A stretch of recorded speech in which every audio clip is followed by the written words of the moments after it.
Upon entering Kamama's integrated farm is a sight of the vibrant coffee tree, a slightly dried up maize plantation, a pleasantly fresh smell of dairy milk, and the cackling sound of chickens. This is the concept behind integrated farming, a cross-linked farming system where farmers use high-quality organic food and renewable energy. The main principle being reduce pollution and increase income by combining different types of farming. Coming up on Seeds of Gold. Yeah, the integration works very well, especially with the chicken and the other enterprises. To go on growing these biological assets, you rely more on organic growth, the cow dung. It also works both for the elephant grass and maize, and also the matoke that we grow within the coffee as shade.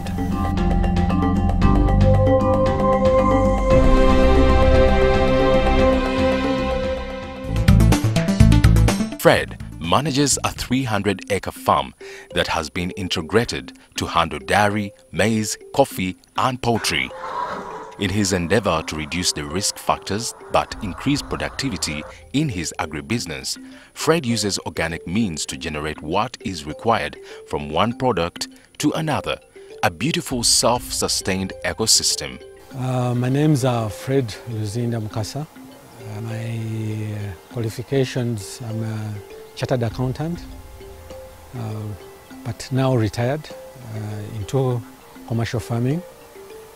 I am currently running the family agri-business in the names of Kamama Estates Limited. The main enterprises that we do undertake in Kamama Estates are largely four. We do commercial dairy farming, and we have a head count of about 75 animals, Holstein Friesians, purely for milk production. We have coffee.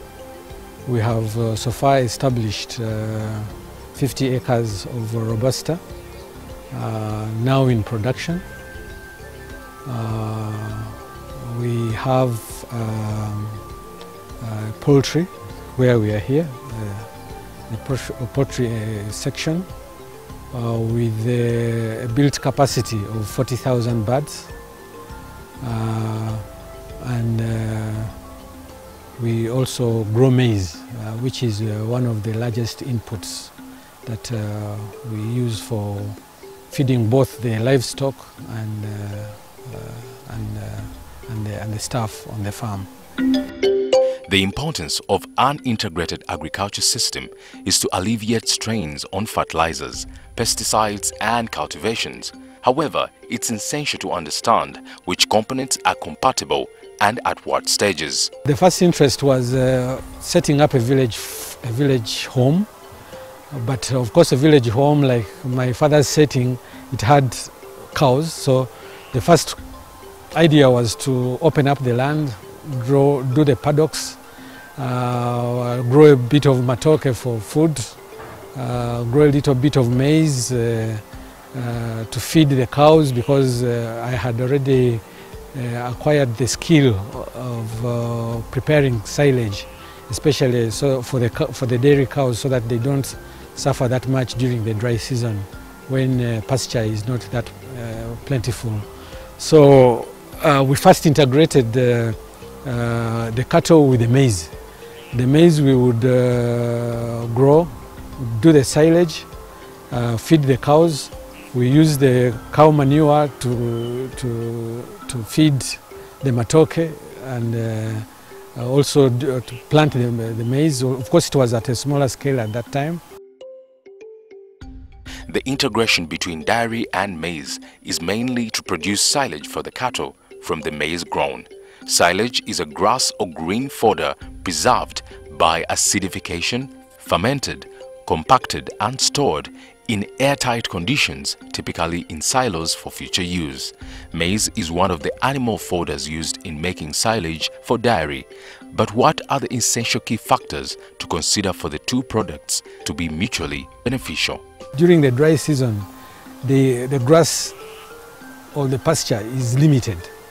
So you have to prepare sufficient land to prepare to plant maize, to be able to make the silage that you will feed during the dry season. So, like for example, a direct animal is supposed to feed on 5 acres of land.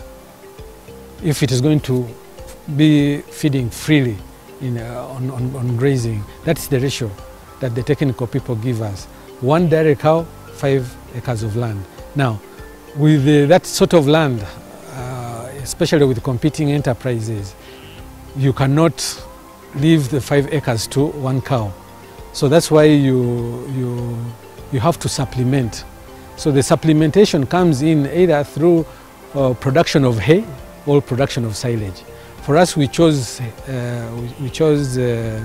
silage because we preserve also grass as standing hay, because there are paddocks which we leave the cows not to feed on during the rain season, so that we only take them there during the dry season as standing hay.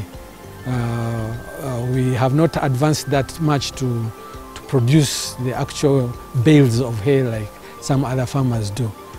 So those are the considerations really we were looking at that point in time. We also grow elephant grass, what they call alfalfa in other areas. So we do actually silage for both elephant grass and maize silage. You do like 5 acres of elephant grass would be sufficient to feed 20 animals, through to supplement through a dry season. So if you start with elephant grass, then you grow the maize. When we do maize silage, we don't use molasses ourselves, largely because we cut the maize when it is at its highest sugar levels. So the sugar levels in the maize is sufficient to process the maize for the silage to mature. But for the elephant grass, you have to use molasses because it's low on sugar levels. But you can still feed effectively, for starters, the elephant grass without worrying about silaging it or adding molasses. An acre of maize will feed a cow if the maize has grown very well. If you use especially the hybrid seed, because it has a lot of herbage, it gives you a lot of herbage. So 1 acre is sufficient to feed a cow through a dry season. And you see the beauty with the silage, that is the minimum. The beauty with the silage is that you can even keep it, as long as you keep it well, you can keep it even up to 3 years, as long as it's not exposed to moisture. I hope you have seen the pits. Ours is much bigger. It's like we do 50 acres of maize, and this takes us through close to 4 months for the cows. And we do not separate because it's high value feed, but we give all the cows, including the heifers. We supplement all of them. We give. We don't only give to the milking herd alone like some other farmers do. Up next, the advantages associated with an integrated system of farming.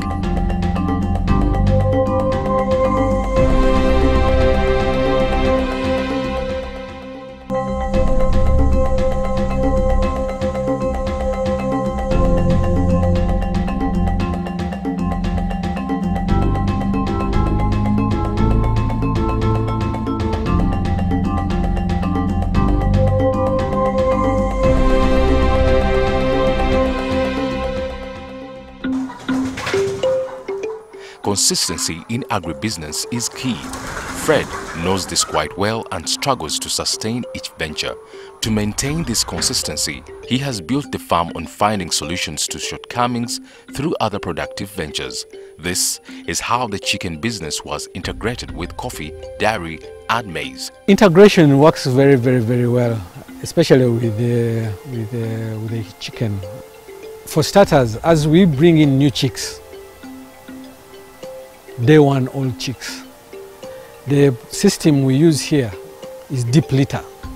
Deep litter means that the chickens are raised on the ground, and you need litter for them to have a clean environment, because their droppings are largely moist.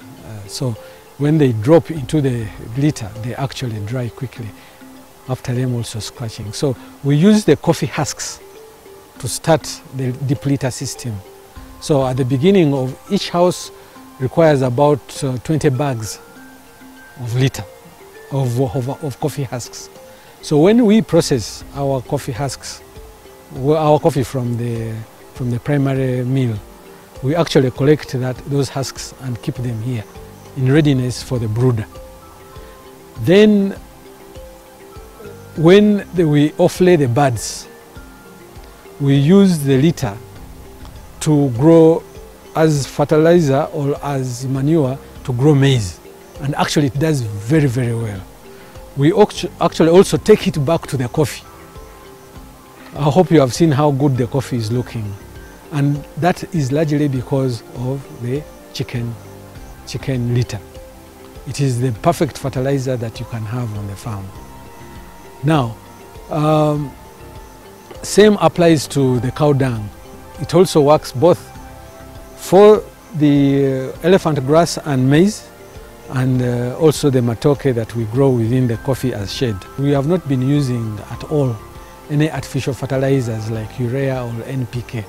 Now, when we harvest the maize, we grow about 100 acres of maize every season.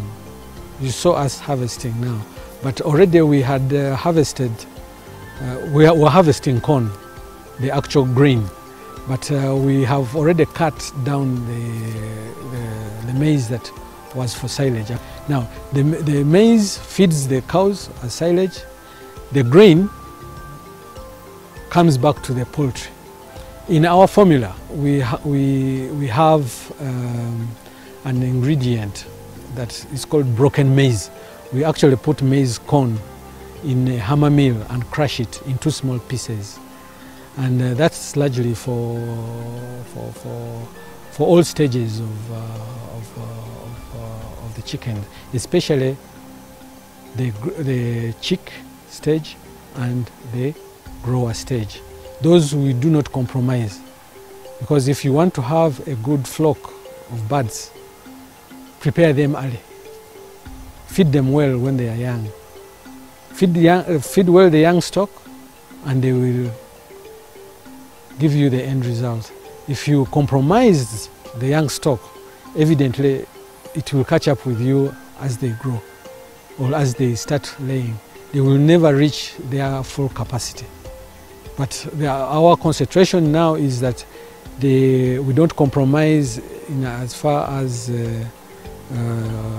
chick stage and grower stage is concerned. We have to give them the maize.